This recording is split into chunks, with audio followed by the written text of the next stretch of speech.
Russia ने युद्ध start कर दिया है और यूक्रेन के खिलाफ आक्रामकता से धावा बोला है और लगातार यूक्रेन देश के अंदर उसके टैंक्स, उनके मिसाइलें, उनके एयरक्राफ्ट, उनके बॉम्बिंग एयरक्राफ्ट, वो सारा कुछ ट्रैवल कर रहे हैं और लगातार जो उसके सैन्य ठिकाने हैं वो तबाह किए जा रहे हैं। और यूक्रेन में ये हालात बन चुके हैं कि जो देश के नागरिक हैं वो देश को छोड़ के पलायन करने की स्थिति बन चुकी है। पूरा विश्व इस युद्ध से हताश है और एक मायूसी भरे दौर में नाटो हालांकि यूक्रेन के समर्थन में खुलकर आने की बात कहता है लेकिन आ नहीं पा रहा है। और वित्तीय जो स्थितियां हैं वो काफ़ी अस्थिर चल रही हैं। एक तो युद्ध के कारण, दूसरा नाटो देशों के जो स्टेटमेंट्स आ रहे हैं, जो वित्तीय बाधाएं, वित्तीय उनके ऊपर रोक लगाई जाएगी रशिया पे, वो स्टेटमेंट्स आ रहे हैं। तो इस तरह से जो लगातार फ्लक्चुएशन हो रहे हैं उसका पूरे देश दुनिया में असर पड़ेगा, उसका सीधा असर भारत में भी पड़ेगा। मेरे साथ में इस वक्त वकीलों का पैनल है। ये जो युद्ध हुआ है रशिया यूक्रेन के बीच में, ये इसको किस रूप में देख रहे हैं और आगे जो वित्तीय संकट है या वित्तीय स्थितियां हैं वो कैसे निर्मित देख पा रहे हैं? देखिए, भारत एक कृषि प्रधान देश है और भारत और रशिया के संबंध बहुत पुराने रहे हैं। नाटो का देश जो यूक्रेन का समर्थन दे रहा है, जिसमें से भारत उनसे अलग है। जहाँ तक वित्तीय अर्थव्यवस्था का साथ है कि अभी भी भारत कोरोना काल के 2.5 वर्षों के जो आर्थिक व्यवस्था थी उसके बुरे दौर से गुजर रहा है। इन युद्ध होने से तेल की आर्थिक जो कीमतें हैं अंतर्राष्ट्रीय क्रूड बाजार में वो बढ़ी हुई हैं। तो मुझे ऐसा लगता है कि मेरा व्यक्तिगत रूप से मानना है कि कुछ दिन बाद में तेल की कीमतें बढ़ेगी और खाद्यान्न की भी कीमतें बढ़ेगी, जिससे भारत की अर्थव्यवस्था पर बहुत भारी असर पड़ेगा। क्योंकि भारत अभी तटस्थ है, अभी डिसाइड नहीं कर पा रहा है कि किधर समर्थन दे या ना दे करके। तो ये मेरा मानना है कि अर्थव्यवस्था का जहाँ तक सवाल है, भारत में बहुत विपरीत असर पड़ेगा। एक दिन के हमले के बाद में जो डॉलर रेट में जो अचानक से उछाल आया है और साथ साथ जो शेयर मार्केट है वो धड़ाम हो चुका है। इन स्थितियों को देखते हुए क्या लगता है कि आगे अगर ये युद्ध लंबा खिंचा, प्रोसेस लंबा चला, तो आगे किन हालातों के दौर से समूचे विश्व को गुजरना होगा और भारत के लिए स्थिति क्या रहेगी? आपने देखा कल के बाद जो शेयर बाजार है भारत का धड़ाम से गिर गया। आप देखें पेट्रोल की कीमतें बढ़ गई हैं, बढ़ने वाली हैं। जैसे ये क्रूड ऑयल बढ़ा मतलब पेट्रोल की कीमतें बढ़ेंगी, ये चुनाव की वजह से नहीं बढ़ रही। दूसरा, पूरे देश जो है वो सोने की कीमत से पूरे देश की एक वो मानी जाती है। सोना भी मान के चलो कि तेज़ी से बढ़ने वाला है और मुझे ऐसा लगता है कि भारत में तो भगदड़ की स्थिति निर्मित हो सकती है।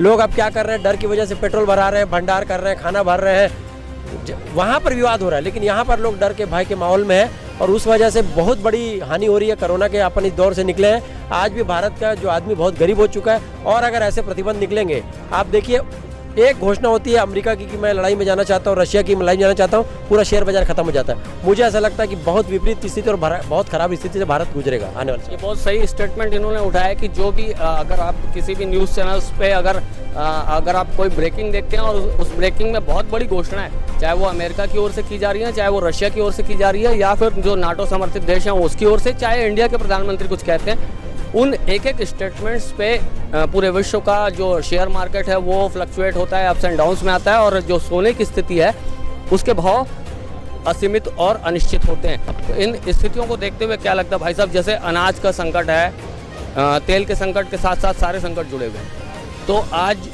आज अगर ये युद्ध लंबा चला होने के बाद, तो उसके बाद में आगे भविष्य किस रूप में देख पा रहे हैं? क्या क्या विपरीत स्थितियों का सामना भारत को करना पड़ सकता है? ये अगर लंबा युद्ध चलता है तो इसमें स्वाभाविक है कि क्रूड और बढ़ेगा और 100 रुपये चल रहा है अभी, वो 135, इसका हाईएस्ट 165 रहा है, शायद उसको टच करेगा। तो ये पेट्रोल डीजल दोनों महंगे होंगे और भारत का जो खाद्यान्न वगैरह है ये लगभग ट्रांसपोर्ट के ऊपर निर्भर है। जब डीजल महंगा होगा तो सभी जो ज़रूरत की चीज़ें हैं अपने आप महंगी हो जाएंगी और बहुत ज़्यादा उसमें दिक्कत होगी, क्योंकि सभी जो चावल दाल जो भी खाद्य सामग्री है वो अपने आप हाई रेट में पहुंच जाएगी, जो खरीदना आम आदमी के लिए बहुत मुश्किल होगा।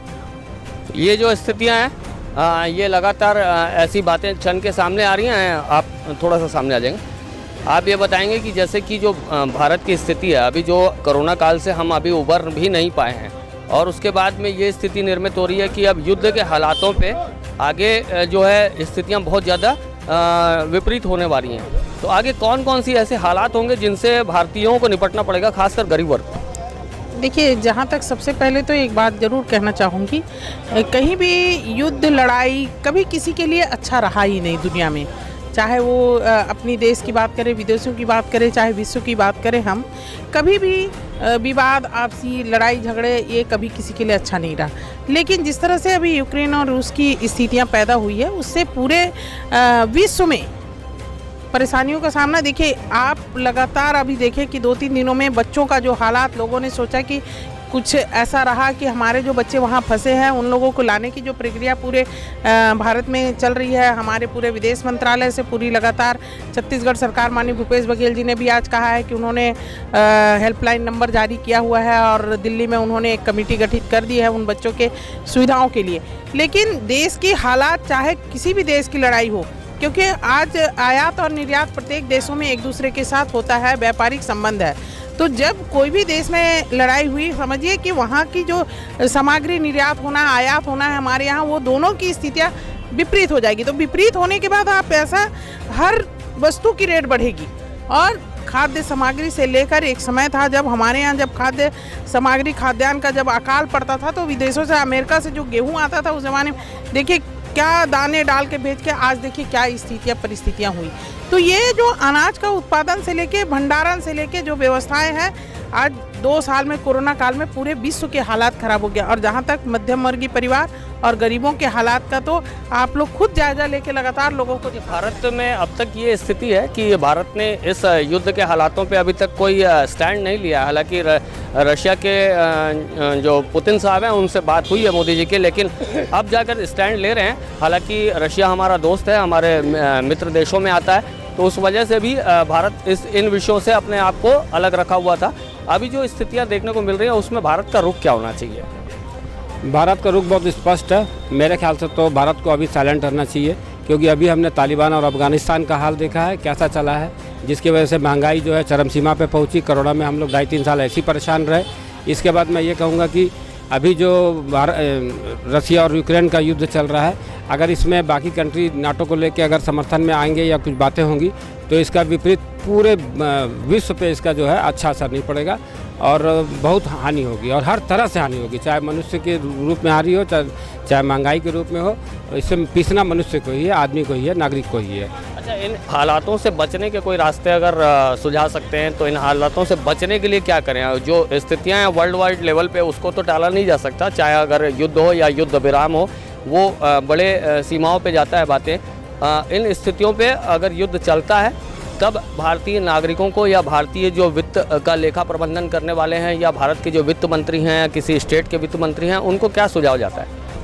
देखो, इस सब में मैं तो यही कहना चाहूँगा कि देखिए, अभी भारत में बड़े बड़े नेता बैठे हुए हैं, बड़े बड़े वित्त फाइनेंसर बैठे हुए हैं, वो अपने हिसाब से निर्णय करेंगे, है ना। ये बाकी दूसरे का अभी अगर ऐसे ही चलता रहा युद्ध, है ना, आए दिन तालिबान अफगानिस्तान को देख लो या इसको देख लो, अभी जो वर्तमान में रसिया इसका चल रहा है, तो इससे गृह युद्ध भी हो सकता है, उससे हानि होना है। इसमें अपन किसी को कोई विशेष राय नहीं सकते।